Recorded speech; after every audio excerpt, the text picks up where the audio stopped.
안 되면 되게 하라. 우리군 최정예 부대인 육군 특전사의 대표적인 부대 구호입니다. 그런데 이렇게 불가능을 가능케 한다는 목표로 임무에 전념하고 있는 특전사 내에서도 이것만은 안 된다는 소리가 KBS 취재 전에 들려왔습니다. 장병들에게 보급된 바로 이 방탄 안경 때문인데요. 그런데 최근 내구성 실험을 해봤더니 이렇게 렌즈가 깨져버렸다는 겁니다. 장병들의 안전을 위협할 수 있다는 건데 끈질긴 계획가 파헤쳐보겠습니다. 지난 2017년 12월 창설된 특전사 특수임무여단. 한반도 유사시 적진에 잠입해 적 지도부와 지휘시설을 마비시키는 고강도 특수임무를 수행합니다. 훈련도 극한 상황에서 진행됩니다. 이 때문에 훈련이나 실전 상황에서 총탄의 탄피나 파편으로부터 눈을 보호하기 위해 방탄 안경을 착용합니다. 그런데 KBS에 이 방탄 안경을 가지고 실험한 제보 영상이 들어왔습니다. 우리나라에는 이 실험 설비가 마땅치가 않아요. 그 렌즈 방탄 실험을 하는 설비요. 외국에서 실험한 영상이 있다면 보실래요? 이건 진짜 아니다 싶었습니다. 사람 머리 모형에 씌운 안경. 안경 생산업체가 특전사 납품 물량과 같은 것이라며 군에 제공한 방탄 안경을 실험하는 장면입니다.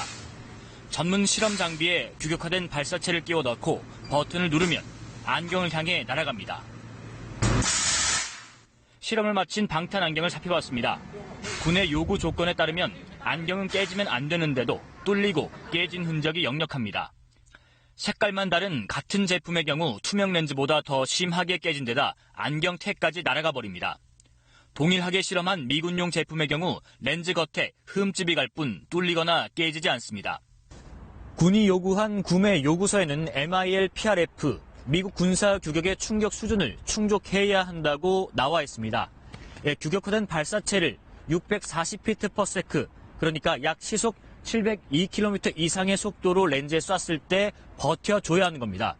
그런데 이번 실험은 600피트/세크, 약 시속 660km 미만의 속도로 쐈는데도 렌즈가 버티지 못했습니다. 그런데도 이 제품은 군이 요구하는 기준을 충족했다고 시험 성적서를 낸 것으로 확인됐습니다. 이에 대해 생산업체 측은 시험 성적서를 낼 당시엔 내구성 기준을 충족했으며 시간이 지나면 내구성이 떨어질 수 있다고 KBS에 설명했습니다. 하지만 실험에 사용된 안경은 군에 보급된 지 1년이 갓 지난 제품입니다. 이걸 쓰고 있는 우리 대원들 본인이 이렇게 하찮은 사람인가 자괴감이 들지 않겠어요? 이 방탄 안경의 납품 과정을 육군에 공식 질의했습니다.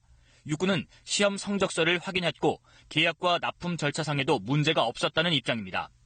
군 관계자 누구도 제품 성능을 실제 테스트하거나 성능 실험에 참여한 사람은 없었습니다. 인증을 받는 과정에서 생기는 비용들도 일종의 부담이라고 생각을 하기 때문에 그러한 부분을 제외하고 입찰을 수행하게 되어 있습니다. 문제는 결국은 이러한 신뢰를 저버리게 되는 경우에 이를 제어할 방법이 사실상 거의 없다라는 데 있습니다. 그렇다면 어떻게 이 방탄 안경이 특전사 장병들에게 보급될 수 있었을까요? 취재해보니 목숨 걸고 임무 수행하는 장병들의 안전보다는 사업자들의 배만 불리는 장비 입찰 방식이 문제였습니다. 계속해서 송금한 기자가 취재했습니다. 국방부가 방탄안경 입찰 공고를 낸 건 2018년 9월. 최종 낙찰된 회사에 찾아가 봤습니다. 공장 창고에 철조망과 울타리들이 쌓여 있습니다. 주로 뭐 만드는 업체예요? 네, 울타리. 울타리요?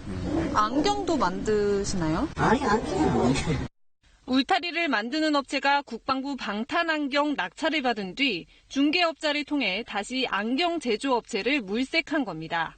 어떻게 이런 일이 가능할까? 국군재정단은 업체가 제시한 가격과 수출 우수기업 가점 등을 따져 납품업체를 결정했다고 답했습니다. 낙찰 추정가가 1억에서 2억 미만이면 중소기업 진흥법 등에 따라 제조는 물론 유통기업까지 모든 중소기업이 입찰에 참여할 수 있다는 설명입니다. 이에 따라 이번 방탄안경 입찰엔 390여 개의 중소기업이 참여했습니다. 청소기와 가방, 조명기구를 만드는 등 안경 생산과는 관계없는 기업이 90% 이상이었습니다. 무엇이 됐든 우선 낙찰부터 받고 보는 게 업계 관행이라는 겁니다. 단가니 뭐니 이런 거 안 보고 낙찰을 받으면은 금액이 좋게 나오니까 일단 낙찰 받고 나서 생각을 하는 거죠. 보통 그렇게 하죠. 방탄안경 1,200여 개를 구매하는 데 쓰인 군 예산은 1억 1,600만 원입니다. 이 중 과연 얼마 정도가 안경 생산업체에 돌아갔을까? 8,600만 원. 중간중간에 이제 뭐 몇 프로씩 먹고, 이제 우리한테는 이제 넘어오는 거. 조달청 사이트에 계속 매일매일 그걸 확인을 해봐야 되는데, 그래서 우리는 확인할 수 있는 직원도 없고.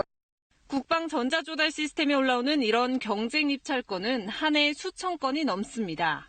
저희들도 옛날에 냉장고나 세탁기 이런 거 몇 년 전에 해봤는데 100분에도 한 번도 안 돼요. 로또 뽑기 하는 것처럼 돼 있는 상태라서. 이에 대해 군은 현행 구매 입찰 규정을 준수하고 있다. 그러나 일부 제도 개선이 필요한 부분에 대해선 관련 기관과 협의해 좋은 제품이 장병들에게 보급될 수 있도록 하겠다고 밝혔습니다. 법대로 절차대로 진행됐다는 특전사 방탄안경 납품. 거기엔 우리 군의 경쟁력, 장병들 안전과 직결되는 품질 관리는 정작 없었습니다. 끈질긴 K 송금환입니다.